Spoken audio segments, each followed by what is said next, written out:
Всем привет! Я Сергей, и у меня в гостях. Давно меня просили снять ролик про камин из талькомагнезита. Вот, все не получалось, все руки не доходили, не было времени. Сейчас наконец собрался. Вот перед вами камин. Он как раз из талькомагнезита, и мы сейчас о нем поговорим. Что из себя представляет такого рода камин? Это чугунная топка, как правило, с стеклянной дверцей, обложенная плитами из породы талькомагнезит. Талькомагнезит – прекрасный природный материал магматического происхождения. Чем его отличие? Не отличие, а особенности. Особенность в том, что он очень быстро нагревается и очень долго остывает. У него огромная теплоемкость. То есть вот этот камин нагретый может держать тепло порядка 4-5 часов. Хотя, обратите внимание, он весь сложен из плитки вот такой толщины. Каждая такая плитка весит примерно около 20 килограмм. Материал очень тяжелый. Но в то же время получается, что весь этот камин весит где-то около 700, наверное, килограмм, что очень хорошо, когда у вас перекрытие не рассчитано было изначально на установку камина. Как, в принципе, произошло у нас, мы, строя дом, немножко не рассчитали перекрытие и не смогли в дальнейшем поставить камин классический, который весит несколько тонн. А этот камин очень хорошо вписался. Большой плюс этого камина, вернее, конструкция такого рода каминов, в том, что собрать его может один человек и достаточно быстро. У нас на это ушло минут 40, когда нам его привезли. И вот с тех пор его даже и не перебирали, прекрасно себе стоит и работает. За счет чего это достигается? Это достигается за счет того, что весь, как я уже сказал, он состоит из таких плит. Вот верх у меня вообще не закреплен, плита тяжелая. А если посмотреть дальше, то все это составляется следующим образом. Плитки стоят одна над другой, и для того, чтобы они не разошлись, это все закреплено металлическими пластинами через пропилы в торцах плитки. То есть плиточки ставятся одна на другую, закладываются металлические полозья, и все это никуда не девается, стоит очень-очень прочно. Так, ставим плиточку обратно. Ой, нечего ей здесь лежать. Да, обратите внимание, плиточки при поставке все были подписаны, поэтому сборка не составит никакого труда. За исключением того, что лучше это делать мужику. Потому что плитка тяжелая. Реально тяжелая. Женщина не поднимет. Теперь по поводу использования. Мне опять же задавали вопрос, как ты его топишь? И можно ли камин использовать в качестве отопительного прибора? Знаете, прекрасно можно. Хотя основное, конечно, значение любого камина обычно это декоративное, а не столько отопительное. Для отопления обычно используют печь. Но вот этот камин, как показала практика, очень хорошо выдерживает именно работу по отоплению. У нас дом порядка 180 квадратных метров, неплохо утеплен, и этот камин совершенно спокойно его отапливает. То есть, если дом не промерзший, если его отопить как следует, прогреть как следует этим камином, то камин может совершенно спокойно держать в доме температуру 20-22 градуса, при морозах снаружи до минус 20. Вот. Ну, расход дров, конечно, здесь побольше, чем у печки. Попробуем теперь его разжечь.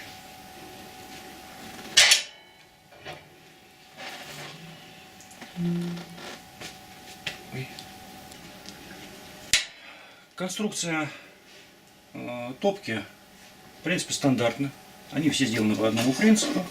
Это вот чугунный ящик. Сверху сделан чугунный. Ну, его трудно назвать дымовым зубом, но что-то типа дымового зуба он из себя представляет. Шибер, заслонка трубы и поддувало. Вот можно здесь открывать, закрывать, регулировать поддув воздуха. Поддувало сделано в зольнике. Все.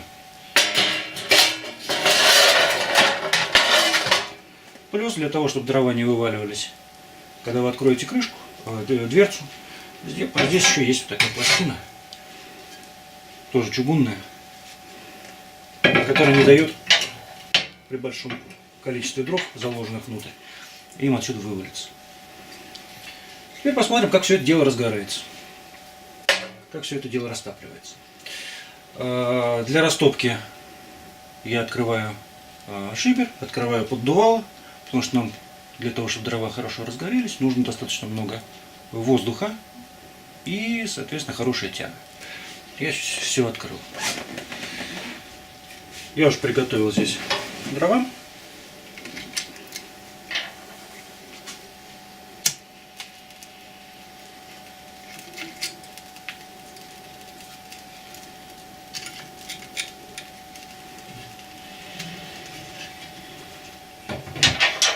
И закрываем. Это достаточно простая топка из недорогих. У нее есть свои недостатки по качеству изготовления. Хотя качество достаточно на высоте, но тем не менее здесь есть о чем поговорить. Не очень плотно в некоторых местах прилегало изначально стекло, пришлось менять шнур.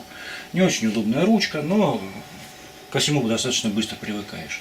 Есть более дорогие топки, у которых есть специальные какие-то вот здесь прорези для того, чтобы стекло не закапчивалось. Здесь этого ничего нет. Поэтому если положить слишком много дров, разложить их неправильно, то через какое-то время стекло может закоптиться. Причем достаточно сильно. Вот. Ну, в общем-то, и это достаточно неплохая топочка, ей вполне можно пользоваться. Ну, сейчас 15:34. Прошло 2 минуты. Дрова понемножечку разгораются. Ну вот, кстати, обратите внимание на клубы дыма. Пока не пойдет нормальная тяга, не начнет вытягивать дым, он будет вот таким образом клубиться. Вот недостатки, один из недостатков этой топки. Сейчас, пока это все не разгорелось и не вытянуло, дверцы лучше не открывать. Иначе в доме будет очень много дыма. Ну, достаточно быстро сейчас должна пойти тяга, и дым весь вытянет.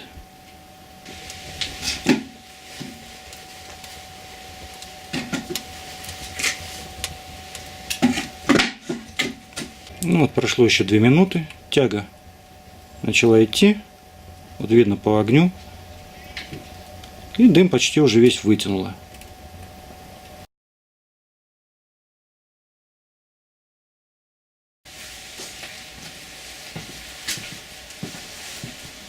Прошло 20 минут. Давайте посмотрим.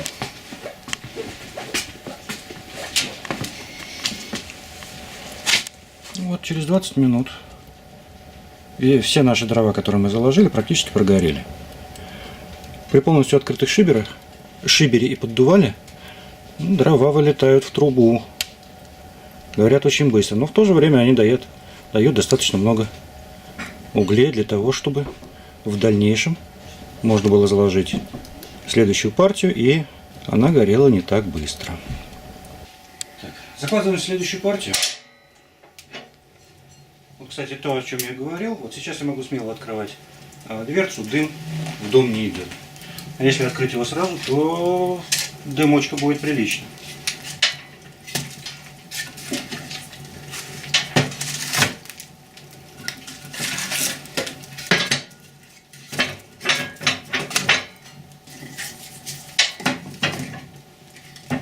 Этого вполне достаточно. Закрываем. Закрываем верхний шибер, поддувало оставляем. Гореть будет чуть менее активно и даст еще больше углей для следующей закладки. Ждем. С момента растопки прошло полчаса. Огонь вовсю горит. Причем не очень буйно, поскольку мы закрыли верхний шибер.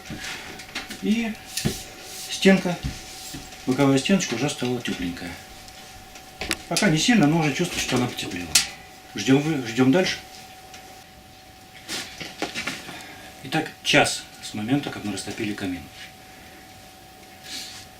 Боковая стенка разогрелась, руку уже не удержать. Стекло, как вы видите, подзакоптилось. Это к вопросу о том, какие бывают топки. То есть сейчас по прошествии часа мы можем при закрытом верхнем шибере мы можем закрыть поддувало. Кстати, обратите внимание, что как сейчас поведется огонь себя. Оп. Закрыли. Он понемножечку угасает. И вот теперь медленным горением может тлеть несколько часов. Вот примерно вот так работает этот камин. И вот этот разогретый камин, даже когда это дело потухло, когда весь огонь потухнет, будет еще греть часа, наверное, 4. Так что то, с чего я начал, что этот камин вполне можно использовать как обогревательный прибор, пожалуйста, я вам продемонстрировал. Ну и плюс ко всему, он совершенно не потерял своего эстетическо-дизайнерского назначения. То есть посидеть перед таким камином, перед огнем, ну что может быть лучше.